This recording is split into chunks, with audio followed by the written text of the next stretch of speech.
Patrick Cooch from the Carlton Footy Club. You're listening to the Coaches Panel. James Walker here from the Brisbane Lions. Jason Johannesson from the Western Bulldogs. Luke Parker here from the Sydney Swans. It's Roy Sloane here from the Adelaide Crows, and you're listening to the Coaches Panel. Max Orr, Melbourne Football Club. This is Nat Fyfe from the Fremantle Footy Club, and you're listening to the Coaches Panel.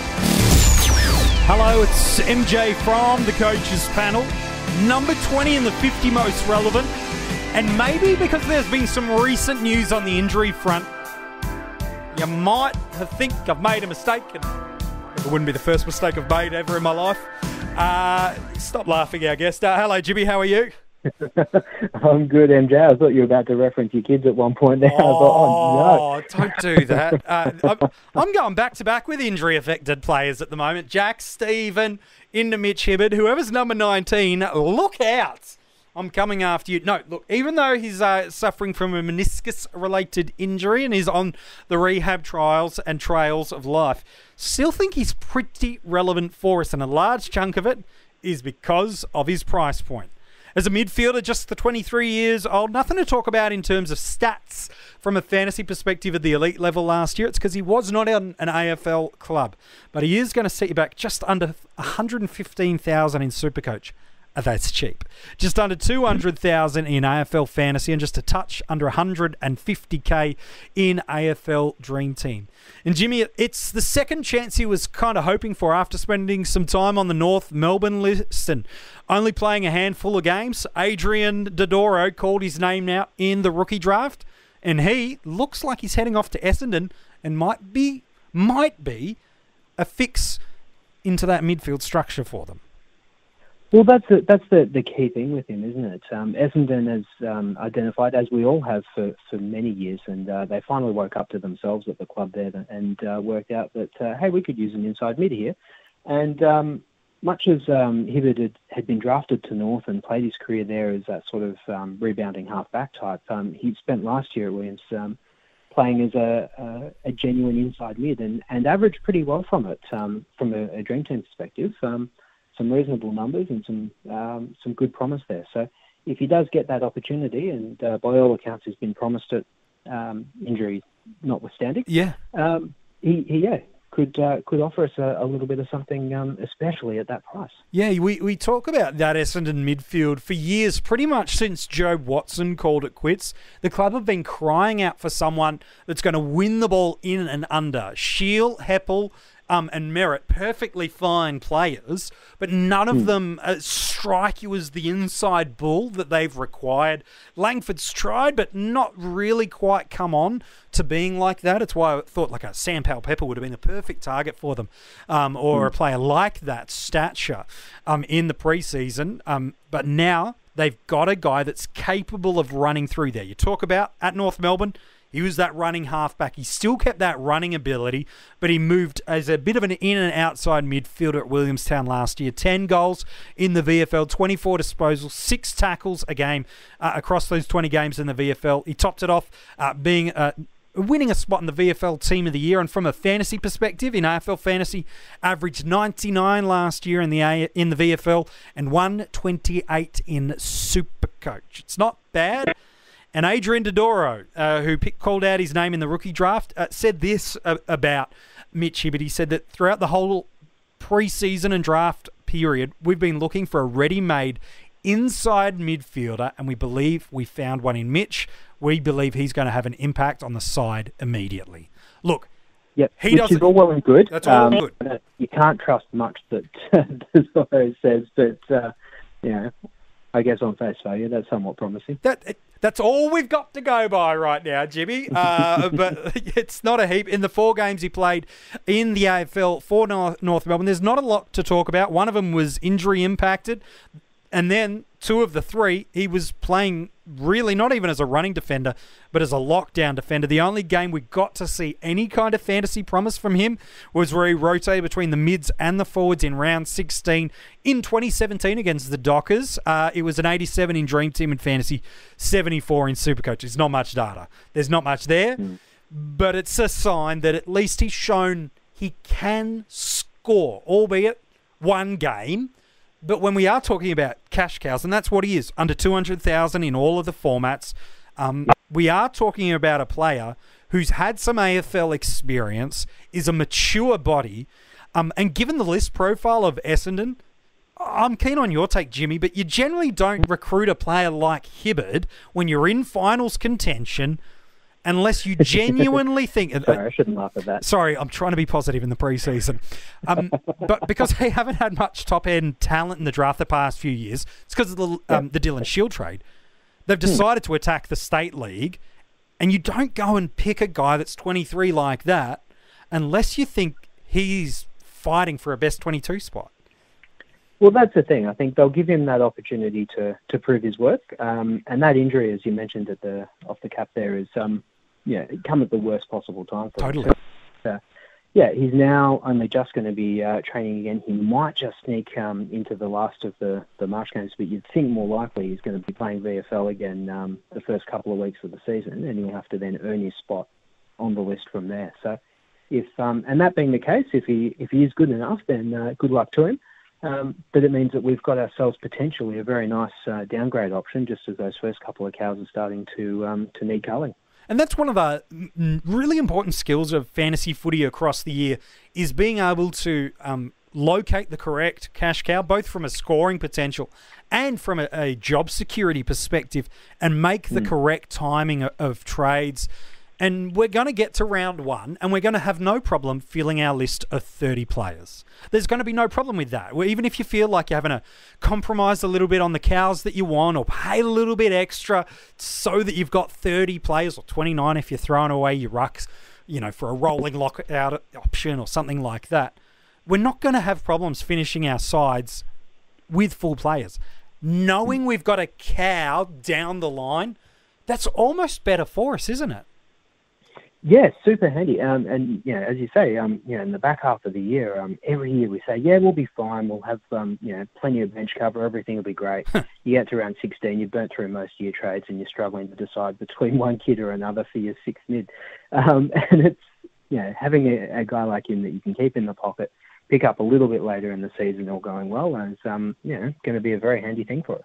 Yeah, look, I really like him, and some might be looking at where he's sitting in terms of players in the 50 most relevant, going, well, hang on, MJ, you're telling me he's more relevant than Josh Dunkley? You're telling me he's more relevant than Lachie Neale?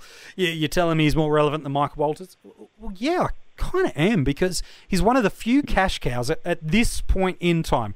We sit here, starting the conversation the last day of January, going, okay, do we know what cash cows we're going to get? Well, the answer in short is no, but who do we look across the league and have confidence that they're going to play?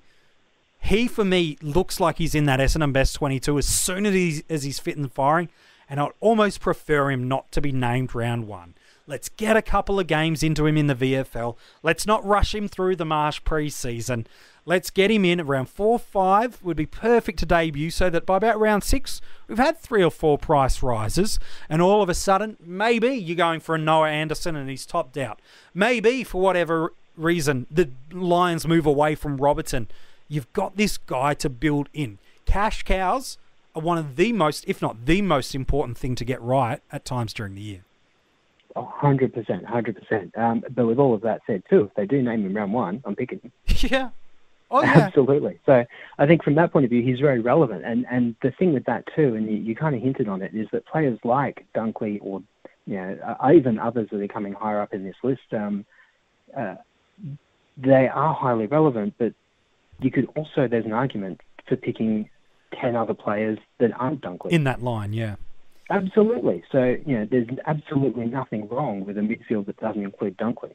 If Hibberd's named round 1, you'd almost be mad not to pick him. And if he's named round 5, you'd probably be mad not to downgrade him in round 6 or 7 at the latest. So it's that makes him hugely relevant, because without, I'm not going to say must have, but he's right, as close to it as you can get, given his price. And again, it is still January. What we expect his job security is going to be once he gets that chance.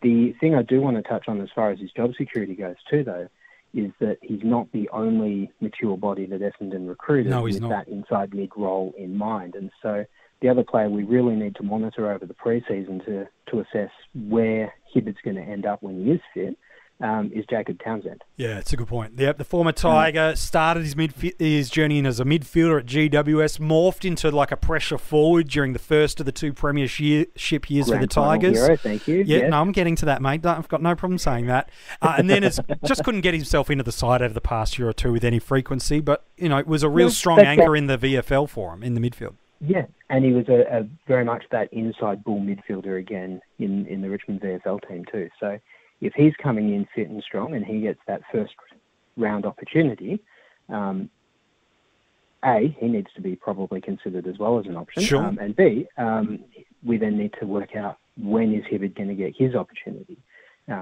Whether he can displace him or whether there's room potentially in the side for both. And there's got to be a bit of a question mark there. Are you turning this into a Jacob Townsend podcast? Are you somehow finding a way to bring this Richmond related? Look, you've made me come on for two Essendon players now, and I'm not sure that I'm okay with that. Yeah. That's it. So, yeah, and I tricked you. I said, I'll get you on with someone that's got a sash, and you thought, hello, boys, I'm talking about Dusty. Yeah, no, none of that. So, yeah. Look, again, Hibberd, as I said, whenever he's named, I think he's got to be looked at as an option to start. The only question mark on him from my perspective at the minute is Townsend. Okay, all right, fair enough. I'm pretty bullish on him. I thought it was a valid point. No, I appreciate that you're throwing some actual proper content in here. That's all good, well and good. Look, if he's named round one, that tells you just how highly he's regarded internally at the club, coming off the back of this meniscus injury. If he's given a little bit of time to prove his fitness, that's okay too. He's just coming off a 6-week layoff. I think if he's named round one, I'm all over him, and he'll be one of the first downgrade targets if he's not. In a draft, though, I don't know if he's going to get picked. No, he'd have to be. I think even if it's in those last handful of rounds, by the time you get, if you've got a draft that's 25, 20, 30 players deep, and you've got yourself and 9 or 11 other coaches, running through this thing, by the time you get to the dregs, you really are at the dregs. You're not picking him to start him as your fourth midfielder by any stretch of the imagination. But by the time you get to those last handful of rounds, and there's all sorts of ridiculous names being picked, and he's got to be amongst them. Yeah, there is upside there, isn't there? Yeah, that's it. He is pure upside, in that he's not possibly going to go worse than he did last year. He didn't play last year. Oh. He's not going. He could only be better than he was. And so if you pick him in those last handful of rounds, and he manages to scramble out a 75 sort of range. Happy days. You take that as if you're desperate, backup midfielder, he might get your position if you're lucky. Who knows? He's worth picking in those last few rounds. Best case scenario, he does use that running ability and becomes a real genuine inside bull, and maybe manages 90 for a few weeks. Yeah, you take and again, with all the Thursday night games that Essendon have got this year, round 3-5 early on. Great utility loophole as well. Yeah, no, all right, you're turning my way around. I think you've got to, so in a draft, he shouldn't go undrafted, even if he's your last pick. He's worth that gamble, I think, just for that potential of, a genuine midfield role. Yeah, no, it's certainly true. Yeah, and then from a keeper point of view, with exactly that same theory in mind, on a redraft, so you're keeping your 15, 20, 25 players, whatever your league is set up to do.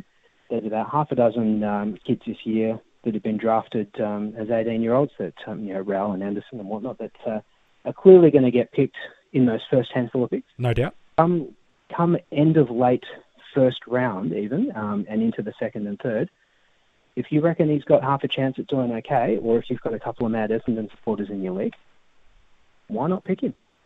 He's pure upside. Why not? He's pure upside. He may not be any good. You won't feel bad about dropping him to waivers if he doesn't do anything for you. It'll feel good. But if he does happen to, it absolutely will. And if he does happen to come on, though, you look like a genius, and he's got some trade value. He certainly does. That's it. That's the way to play him in the draft, I think. All right, mate. Appreciate your thoughts as we've talked about Mitch Hibberd. Very welcome. Happy to do it. I'll try to get you on for a Tiger, maybe. If you want to go and check out the article on Mitch, it's online now for you at coachespanel.tv. All the other players are the 50 most relevant. You can go and check that out while you're there as well. And there is a ton of other resources for you to go and check out. If you're loving what you're getting from the Coaches Panel this pre-season, as we enter into the final 20 players of the 50 most relevant, you can get ahead of the pack and get early access to these podcasts by becoming part of the Patreon army, and it really does help us do what we do. Another player of the 50 most relevant drops tomorrow, and Chizo is back as another special guest.